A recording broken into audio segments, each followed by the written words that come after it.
अम्मा बाद फ़अऊज़ु बिल्लाहि मिनश्शैतानिर्रजीम बिस्मिल्लाहिर्रहमानिर्रहीम इन्नल्लाह व मलाइकतहु युसल्लूना अलन नबी या अय्युहल्लज़ीना आमनू सल्लू अलैहि व सल्लिमू तस्लीमा सलातु वस्सलामु अलैका या सय्यदी या रसूल अल्लाह व अला आलिका व अस्हाबिका या सय्यदी या हबीब अल्लाह अस्सलातु वस्सलामु अलैका या सय्यदी या रसूल अल्लाह व अला आलिका व अस्हाबिका या सय्यदी या महबूब रब्बिल आलमीन। मुहतरम सामने हज़रात, हमारी गुफ्तगू नमाज के मुताल्लिक़ हो रही थी।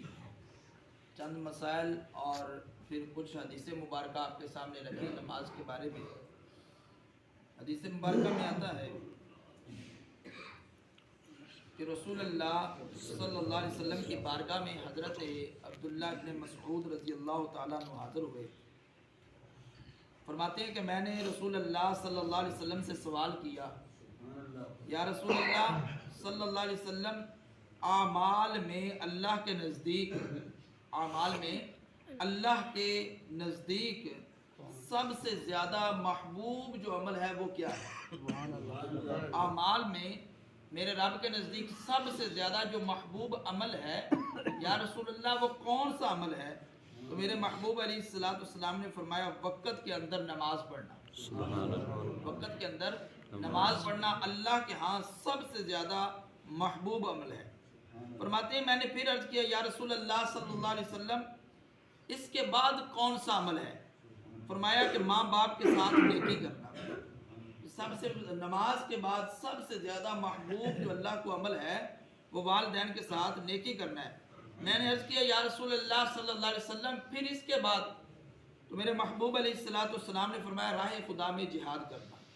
मेरे भाइयों, हदीस मुबारक हज़रत सैयदना अब्दुल्लाह इब्न मसऊद रज़ियल्लाहु ताला अन्हु, फिर उसके बाद रवायत करने वाले ये, फिर उसके बाद बुखारी और मुस्लिम शरीफ के अंदर मौजूद है कि रसूलुल्लाह सल्लल्लाहु अलैहि वसल्लम से जब सवाल किया गया, फरमाया सबसे महबूब तरीन जो अमल है, उससे पहले कोई अमल महबूब नहीं, तो वो अल्लाह के यहाँ वक़्त पर नमाज को अदा करना है, और अल्लाह को सबसे ज़्यादा ये अमल महबूब है। सुभान अल्लाह। मुहतरम सामने हज़रात, नमाज की जो है बड़ी अहमियत है। सही मुस्लिम शरीफ के अंदर मौजूद है, हज़रत सैयदना अबू हुरैरा रज़ियल्लाहु ताला अन्हु से मरवी है, रसूलुल्लाह सल्लल्लाहु अलैहि वसल्लम ने फरमाया, जो शख्स अपने घर से तहारत करके, यानी कि वुज़ू करके अपने घर से निकले नमाज के लिए, जब नमाज अजान हुई या अजान से पहले वुज़ू किया, अपने घर और मस्जिद में नमाज के लिए आया कि मैं मस्जिद में जाकर जमात के साथ फ़र्ज जो है वो अदा करूँगा।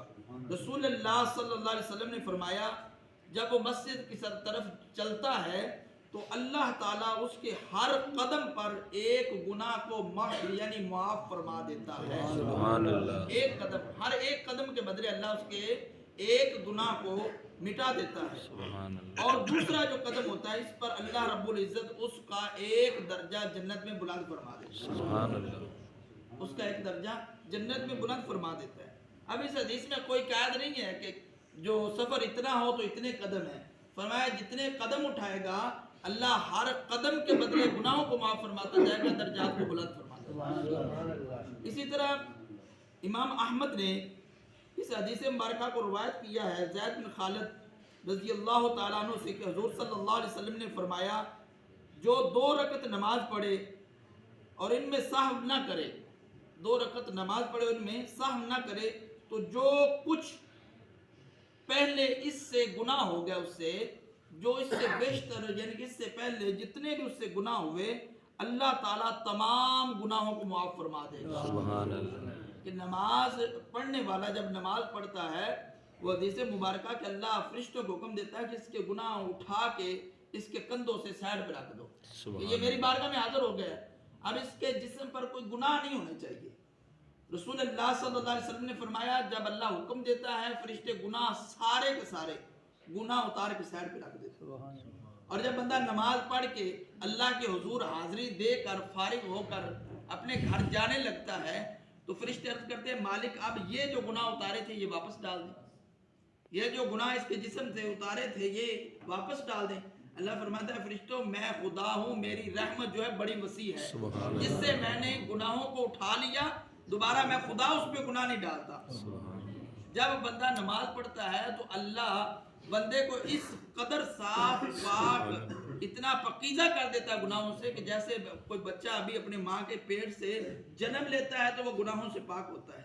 इस कदर अल्लाह रब्बुल इज्जत बंदे को पाक और साफ करके अपनी बारगाह में खड़ा करता है। आते हम अपनी मर्जी से हैं, वुजू भी अपनी मर्जी से, नमाज भी अपनी मर्जी से, खड़े भी अपनी मर्जी से, लेकिन जब बंदा खड़ा हो जाता है ना अल्लाह के हुजूर, तो अल्लाह के फरिश्ते हर वक्त मस्जिद में मौजूद होते हैं। अल्लाह हुक्म देता है फरिश्तों इस बंदे के भी गुनाह उतार दो। अब ये कैद नहीं है कि फला बंदा ही आया तो गुनाह उतरेंगे, जो बंदा भी रब के हुजूर हाजिर होता है अल्लाह गुनाहों को माफ फरमा देता है। अल्लाह हर एक कदम के बदले नेकियां भी अता फरमाता है, गुनाहों को भी मिटाता है और दर्जात को बुलंद फरमाता है। ये चंद हदीस मुबारका नमाज के लिहाज से आपके सामने रखी। इसके बाद एक मसला नमाज के बारे में, जिस तरह हमने पहले चद्दर वाला मसला बयान किया, उसके बाद जो है खड़े होने का, सजदे में जाने का, और आज सजदे के लिहाज से एक मसला ये भी बड़ा मैंने समझा है कि जब सजदे में जाया करें तो कम अज़ कम एक तो ये मैंने पहले भी बताया था कि अपनी कोनियाँ जो है ना इनको जुदा रखें, इनको जुदा रखें, ऐसे जिस्म के साथ मिलाकर नहीं रखना चाहिए। दूसरा ये है कि बंदे को उठकर यानी कि इस हालत में सजदा करना चाहिए कि देखने वाले को ये पता हो कि ये सजदा कर रहा है, और रसूलुल्लाह सल्लल्लाहु अलैहि वसल्लम का फरमान भी है कि बकरी का बच्चा नीचे से गुजर जाए।